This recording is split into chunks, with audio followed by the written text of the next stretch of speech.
I'm Grace, and I'm 28 years old. My sister just told me to eat in the kitchen because adopted kids don't deserve to sit with the real family. Everyone at the table laughed like it was the funniest joke they'd ever heard. I looked around at these people I'd called family my whole life, watching them wipe tears from their eyes while my heart shattered into a million pieces.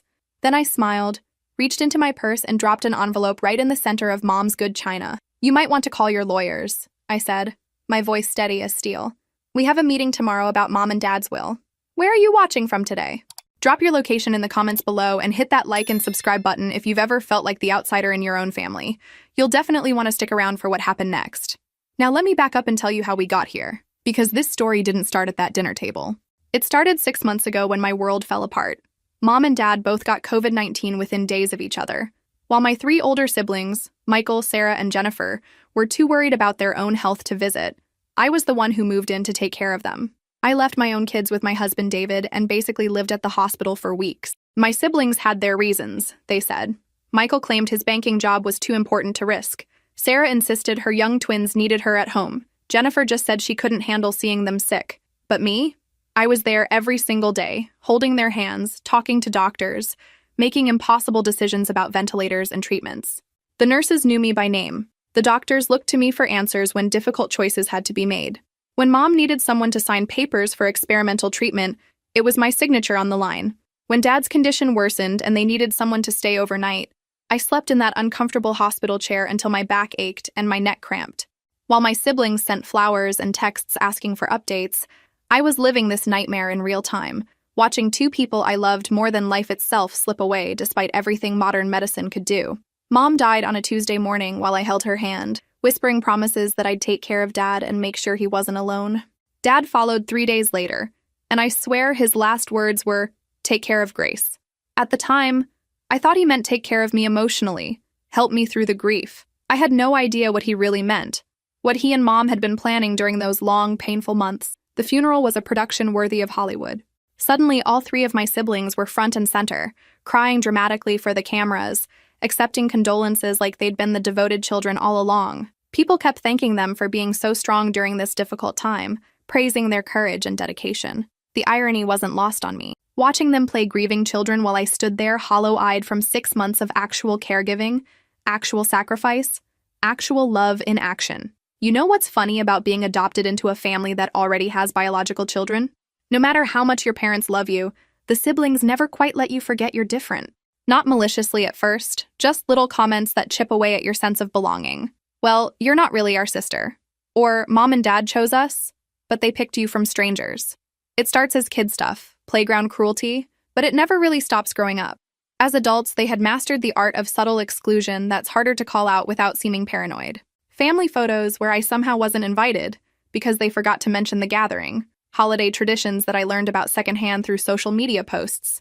Inside jokes that stopped abruptly when I walked into a room, leaving me standing there feeling like an intruder in conversations about shared memories I wasn't part of. Birthday parties for my own children that my siblings were mysteriously too busy to attend, though they never missed each other's kids' celebrations. It was death by 1,000 cuts, each one small enough to seem petty if I complained, but collectively devastating to someone who just wanted to belong somewhere. The message was always clear. You're family, but not really. You're included, but conditionally. You're loved, but differently. But Mom and Dad were different. They never made me feel like anything other than their beloved daughter. When I struggled in school, Dad spent hours at the kitchen table helping with homework, never showing frustration when I didn't understand something immediately. When I got my heart broken at 16, Mom held me while I cried and threatened to have words with the boy who hurt me. They came to every graduation, every recital, every important moment, beaming with pride that felt genuine and unconditional. They were my safe harbor in a family that often felt like stormy seas, the constant reminder that I was chosen, wanted, treasured. When people would make thoughtless comments about my adoption, Mom would get that fierce look in her eyes and shut them down immediately. "Grace is our daughter in every way that matters," she'd say firmly. "Blood doesn't make family. Love does." After the funeral, we all gathered at Mom and Dad's house for the traditional meal that feels obligatory after laying someone to rest. It felt wrong being there without them, their empty chairs at the head of the dining room table like accusatory fingers pointing at our loss, reminding us that the people who held this family together were gone forever. My siblings immediately started discussing what they called practical matters. Selling the house, dividing belongings, closing accounts, handling all the tedious business that death leaves behind. It made my skin crawl how quickly they'd moved from grief to greed, from mourning to money management. "We should get the house appraised soon," Michael said, cutting into his ham like we were discussing weekend plans instead of dismantling our childhood home. "Market's pretty decent right now, and we don't want to miss the opportunity." Sarah nodded enthusiastically, already mentally spending money that wasn't technically hers yet. "And we need to go through Mom's jewelry collection. She has some really valuable pieces that should be professionally appraised. That diamond necklace alone is probably worth thousands." Jennifer was already making lists on her phone with the efficiency of someone who'd been planning this conversation. "I can handle the financial accounts if you want. I'm good with that kind of organizational stuff, and I have experience dealing with banks from my job." I sat there listening to them carve up our parents' lives like a Thanksgiving turkey, feeling sick to my stomach. These people who couldn't be bothered to visit during the worst crisis of Mom and Dad's lives were now eager to claim their inheritance and profit from their deaths. The house I'd cleaned and maintained while caring for them during their illness. The jewelry I'd helped Mom organize when she was too weak to lift the heavy boxes herself. The accounts I'd helped manage when Dad couldn't remember his passwords anymore. The casual way they discussed liquidating everything that had meaning, turning memories into dollar signs, made me realize how differently we viewed family legacy. To them, our parents' belongings were assets to be converted into cash. To me, they were sacred objects that held the essence of two people who'd loved unconditionally. That's when Jennifer made her announcement about the family dinner with that particular smile I recognized from childhood, the one that meant she was about to say something that sounded nice, but had sharp edges hidden underneath. "We should do this properly," she declared, gesturing around the table like she was hosting a board meeting. "A real family meal to honor Mom and Dad's memory. I'll host it at my place next week. We can make it a proper celebration of their lives." Michael and Sarah immediately agreed, talking excitedly about bringing their spouses and kids, making it a multi-generational gathering, turning it into the kind of event that would look good in family photos. When Jennifer looked at me, her smile had that familiar edge I recognized from decades of subtle put-downs. "Grace, you'll come too, of course, though maybe you could handle the cooking? You know how Mom always said you were the best cook in the family, and it would be such a lovely way to honor her memory." The coding was subtle, but unmistakable to anyone who'd grown up navigating these family dynamics. "Come to the family dinner, but know your place. Be the help, not the honored guest. Honored. Contribute your labor, but don't expect equal treatment or recognition." Sarah jumped in with her own helpful suggestion that felt like another small blade. "Oh, that's perfect. And Grace, could you maybe bring some of those dinner rolls Mom loved so much? You know, the ones from that little bakery near your house that she always raved about? It would mean so much to have them there." I should have seen what was coming. The signs were all there like breadcrumbs leading to a trap. The way they huddled together whispering when they thought I wasn't looking. Their phone calls that stopped abruptly when I entered a room. The sudden interest in family dinners that somehow required my labor but not my input or opinions. But I was still grieving, still exhausted from months of intensive caregiving, still desperately wanting to belong to the family I'd never quite fit into despite decades of trying. So I agreed, like I always did when they asked for something. I spent 3 days preparing for that dinner, making Mom's favorite dishes from scratch, buying expensive wine that I couldn't really afford, even getting my hair done because I wanted to look nice for what I thought would be a meaningful family gathering to honor our parents' memory. I showed up at Jennifer's pristine suburban home with my arms full of food and my heart full of hope that maybe, finally, shared grief would bring us together as siblings should be. Maybe losing our parents would remind us what really mattered: each other, family bonds, the love that should transcend petty differences and old resentments. The first hour was actually pleasant, almost like the family gatherings I'd always dreamed of having. We shared stories about Mom and Dad, laughed about their quirks and habits, talked about preserving family traditions and keeping their memory alive. I started to think maybe I'd been paranoid about my siblings' motivations, reading malicious intent where none existed. Maybe they really did want to honor our parents' memory and support each other through this difficult time. I should have known better. I should have trusted my instincts about people who'd spent decades showing me exactly who they were. The shift happened during dessert, just as I was starting to relax and believe this might be genuine. I'd brought Mom's famous apple pie, the recipe she'd taught me when I was 12 and standing on a step stool to reach the counter, her patient hands guiding mine as we crimped the edges together. As I was cutting slices and serving them on Jennifer's good china, she stood up and cleared her throat like she was making an important announcement. The room went quiet, and I felt that familiar sinking sensation in my stomach, the one I'd learned to associate with moments when my siblings were about to remind me of my place in the family hierarchy.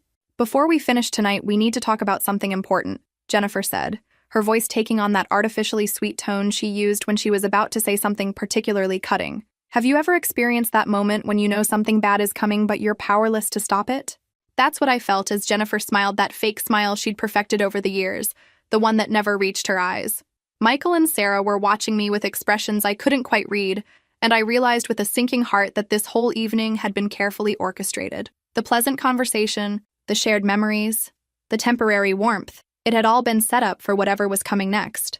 The thing is, Grace, Jennifer continued, setting down her fork with theatrical precision, we've been talking, and we think it's time to address the elephant in the room about Mom and Dad's estate.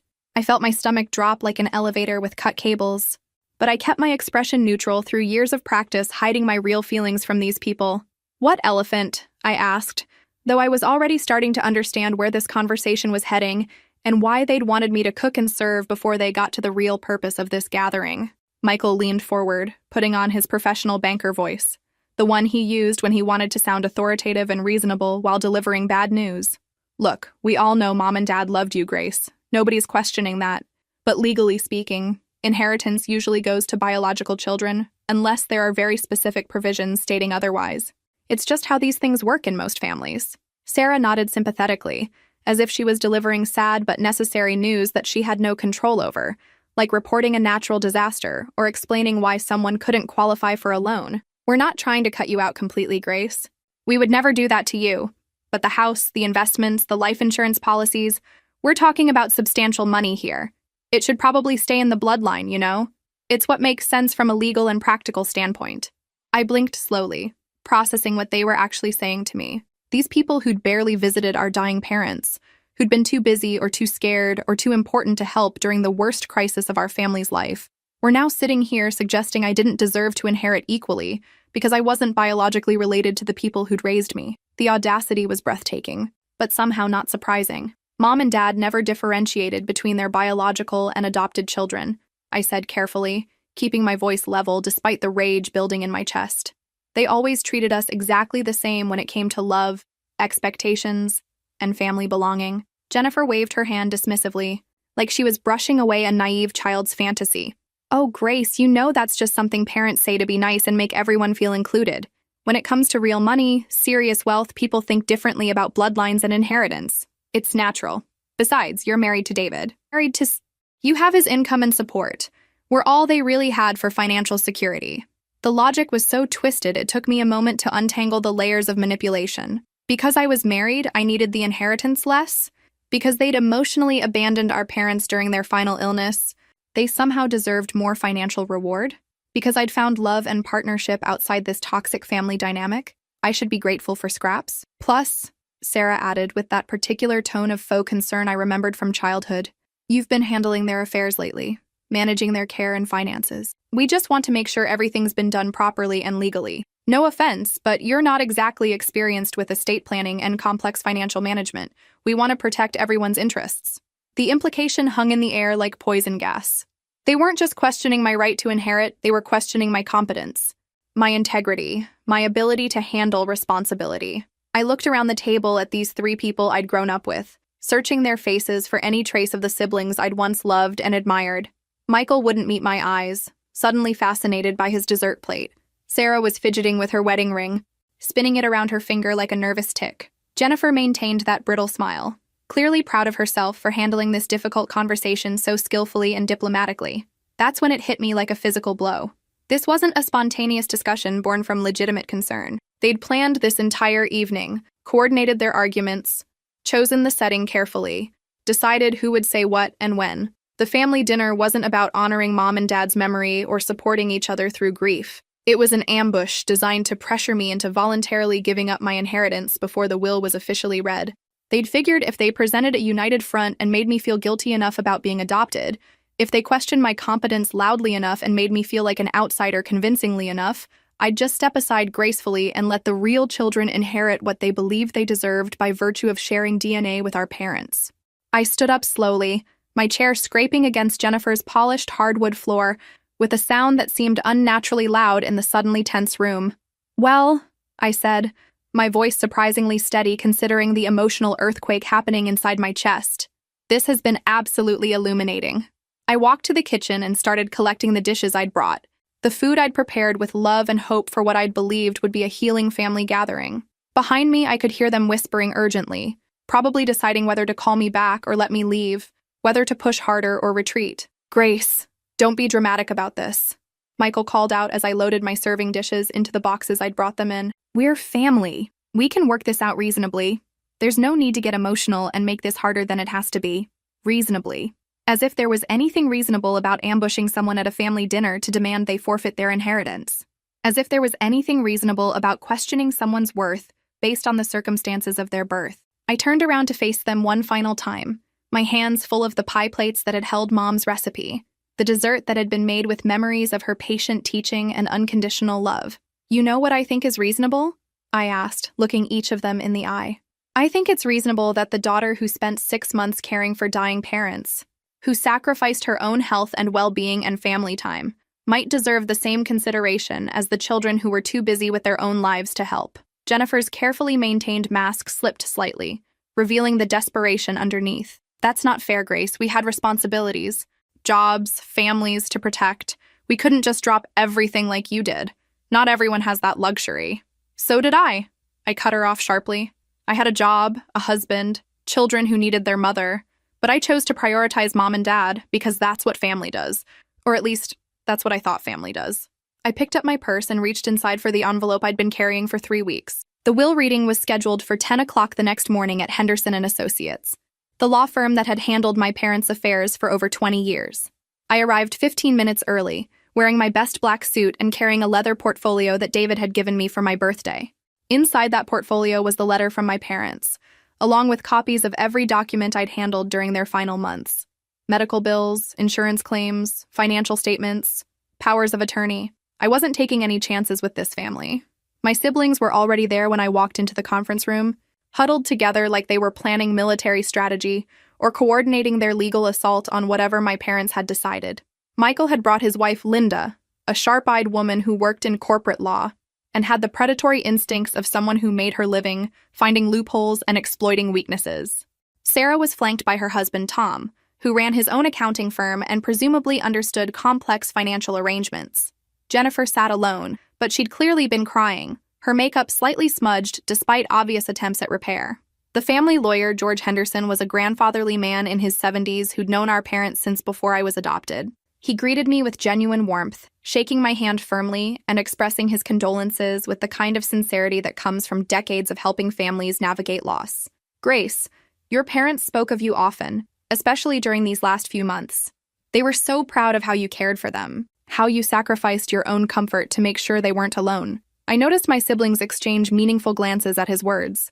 They were probably wondering if he knew about the letter I'd shown them, if he'd been part of whatever plan my parents had made, if the battle they were preparing to fight was already lost before it began.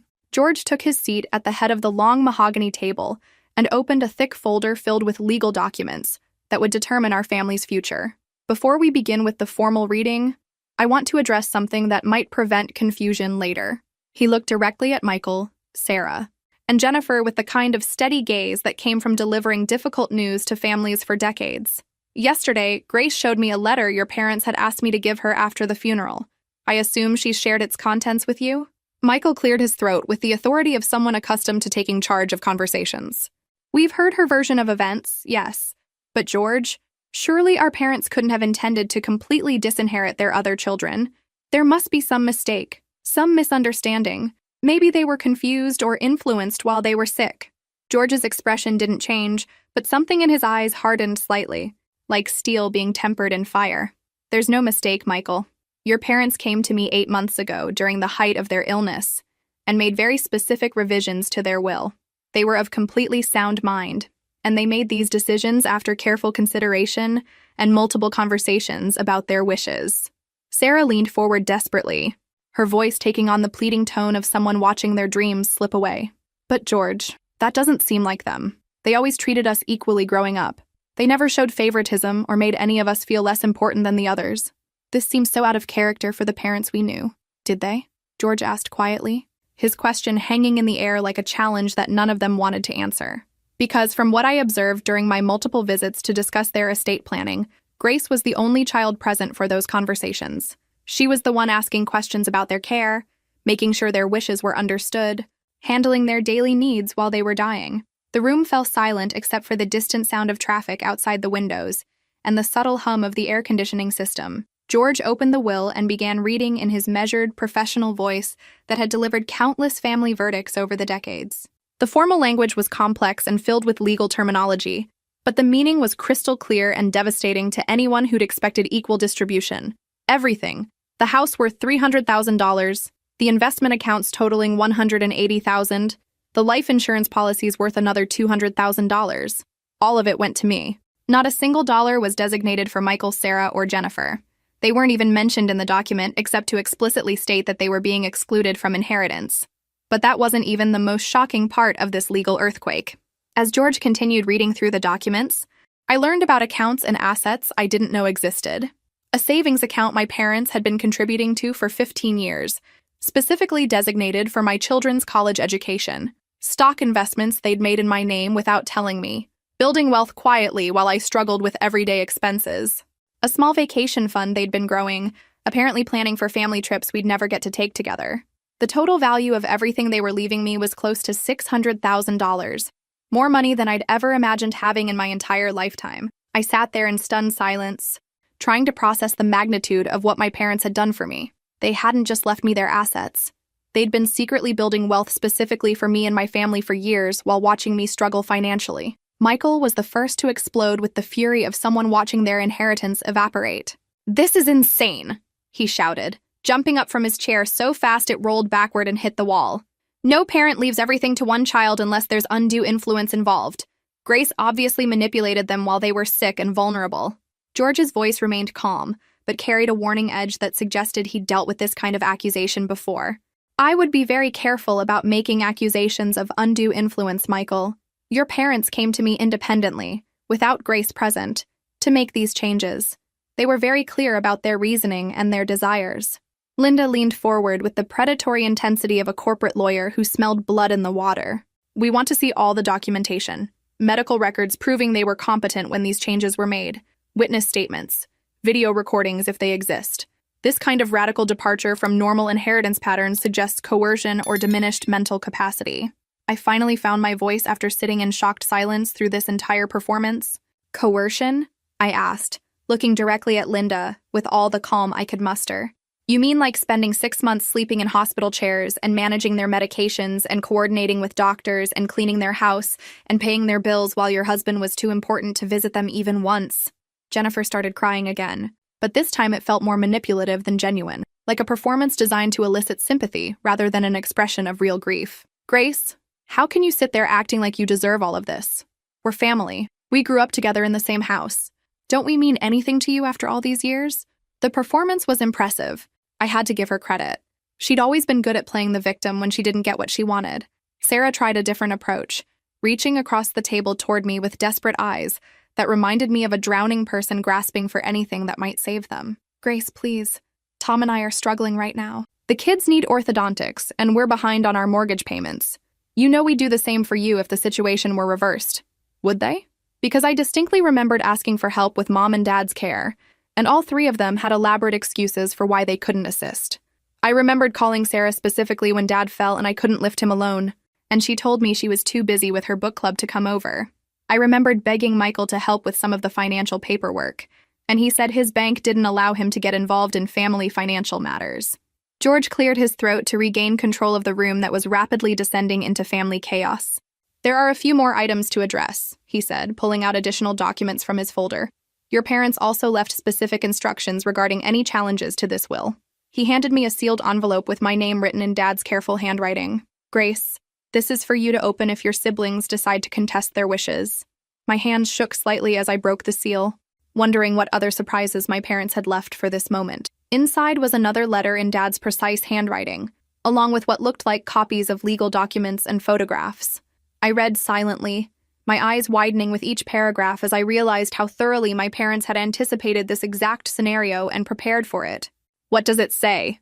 Michael demanded, his voice tight with the kind of desperation that comes from watching control slip away completely. I looked up at my siblings, These people who had just spent the last hour attacking my character and questioning my integrity.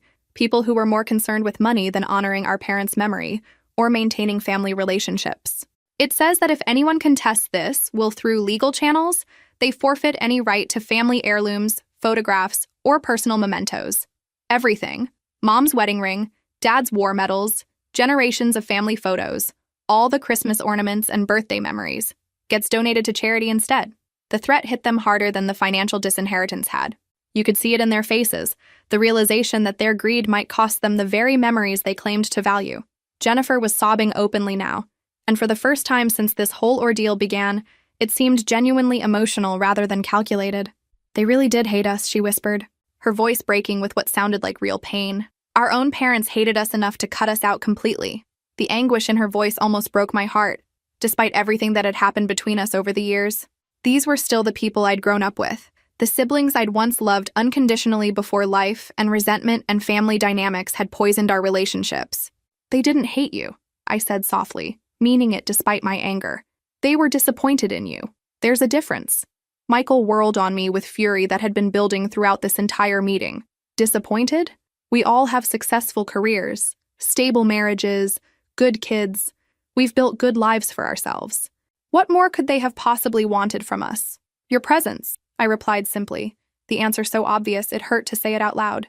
Your time, your care when they needed it most, your phone calls that weren't asking for money or favors, your visits that lasted longer than an hour and weren't scheduled around more important social obligations or business meetings. The truth hung in the air like a toxic cloud that none of them wanted to breathe.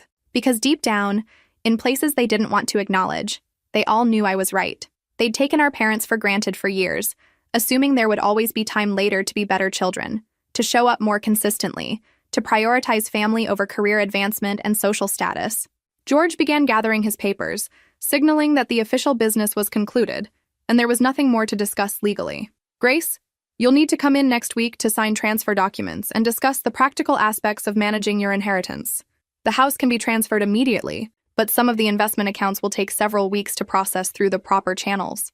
As everyone prepared to leave this room that had changed all our lives forever, Sarah made one last desperate attempt to salvage something from this disaster. Grace, please, can't we at least split the house? Can't we It's where we all grew up together.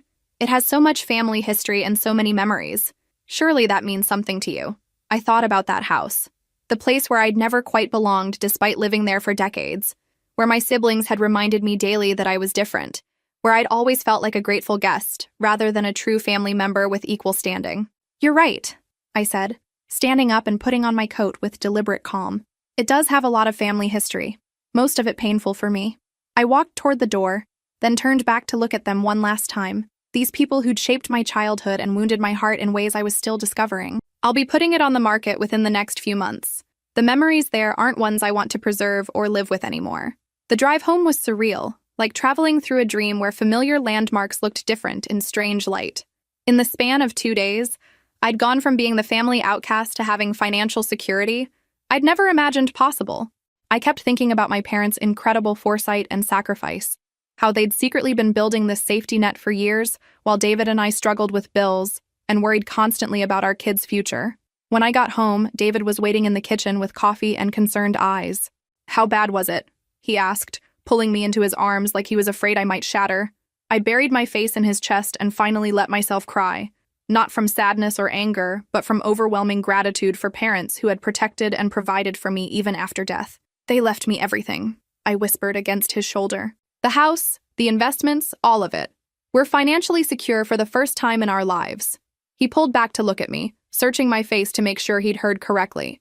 When I nodded, he lifted me off my feet and spun me around the kitchen like we were newlyweds again, both of us laughing and crying at the same time. Our kids, Emma and Jake, came running when they heard the commotion. At 12 and 10, they were old enough to understand that Grandma and Grandpa had died but too young to grasp the complexities of inheritance and family drama. What's happening? Emma asked, looking concerned by our emotional display. I knelt down to their level, taking their hands in mine. Grandma and Grandpa left us some money to help take care of our family, I explained simply. It means Daddy and I won't have to work so many extra hours and we can do some special things together. Jake's eyes lit up with the kind of pure joy only children can express. Does this mean we can finally get a dog? David and I looked at each other and burst out laughing. Leave it to our children to cut straight through all the adult complications to what really mattered: family, security, and the simple pleasures that make life worth living. Over the next few weeks, I began the complex process of settling my parents' estate. The house would take months to prepare for sale. There were decades of belongings to sort through, repairs to make, and legal processes to complete that couldn't be rushed. My siblings, meanwhile, had not gone quietly into the night as I'd hoped they would. Michael called repeatedly, alternating between threats about legal action and pleading about family loyalty. Sarah showed up at my house twice uninvited, crying about her financial struggles and begging me to reconsider sharing the inheritance. Jennifer sent cards and flowers regularly, as if grief gifts could repair the damage that had been done to our relationship. But through it all, I held firm to my decision to honor my parents' wishes exactly as they'd intended. The most unexpected opportunity came from someone I'd met during the worst period of my life. I was at the grocery store when I heard someone call my name. Grace? Grace Williams? I turned to see Patricia Chen, a social worker from the hospital who had helped coordinate my parents' care during their final weeks. Patricia, how wonderful to see you, I said, genuinely happy to encounter someone who'd been so supportive during those dark days. We chatted for a few minutes about how I was doing, how my family was healing from our loss. Then Patricia's expression grew serious. Grace, I hope you don't mind me asking, but do you remember mentioning that you were adopted? I nodded, curious where this conversation was heading. I do, yes. Why? Patricia glanced around the busy store, then leaned closer with the kind of confidential tone that social workers use when discussing sensitive cases. There's a situation at work that made me think of you. 2 little girls, sisters, ages 3 and 4. Their parents both died from COVID complications about 6 weeks ago, and they're in our system now. My heart immediately clenched with familiar pain. Another family destroyed by this terrible disease that had already taken so much from so many people. That's heartbreaking. Do they have other family members who can take them? Patricia shook her head sadly. No close relatives able or willing to take them both. They're in temporary foster care right now, but the system is so overwhelmed with cases like this. They need a permanent home, and they need it soon. They're such sweet girls, Lily and Rose, but they've been through tremendous trauma. Something stirred deep in my chest. A recognition, a memory of being small and scared and needing a family to choose me, to see me as worth loving despite the circumstances that had brought me to them. Why are you telling me this? I asked, though I was already beginning to understand where this conversation was leading. Patricia smiled gently with the warmth of someone who'd spent her career helping families find each other. Because watching you with your parents, seeing how devoted you were, how much love you had to give even in the worst circumstances, I thought maybe you'd want to know about them. Maybe meet them, at least. I drove home in a daze, Patricia's words echoing in my mind like a song I couldn't stop humming. 2 little girls who'd lost everything, just like I had once upon a time. Children who needed someone to choose them, to make them part of a family, to show them that love could be stronger than loss. When I told David about the conversation, he was quiet for a long moment, processing the implications of what I was suggesting. What are you thinking? He asked carefully, recognizing the look in my eyes that meant I was already emotionally invested. I'm thinking about what it felt like to be 4 years old and not know if anyone would ever want me, I said quietly.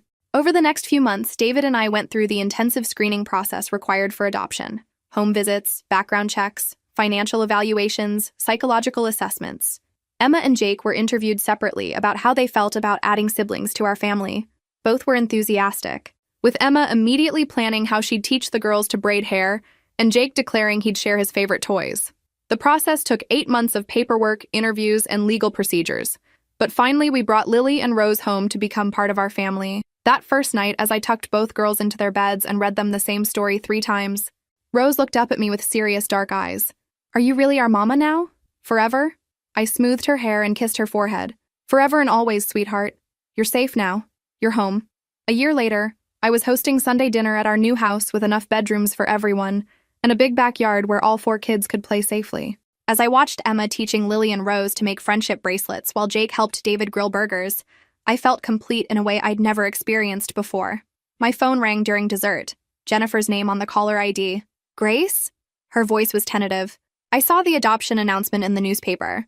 You looked so happy. I forgave you all months ago, I said when she finished apologizing. But forgiveness doesn't mean we can go back to being family. Too much has been said and done. After I hung up, David wrapped his arms around me. Everything's perfect, I said, meaning it completely. If this story resonated with you, make sure to like and subscribe for more stories about choosing love over blood and hope over bitterness. Sometimes the family we create is stronger than the one we're born into.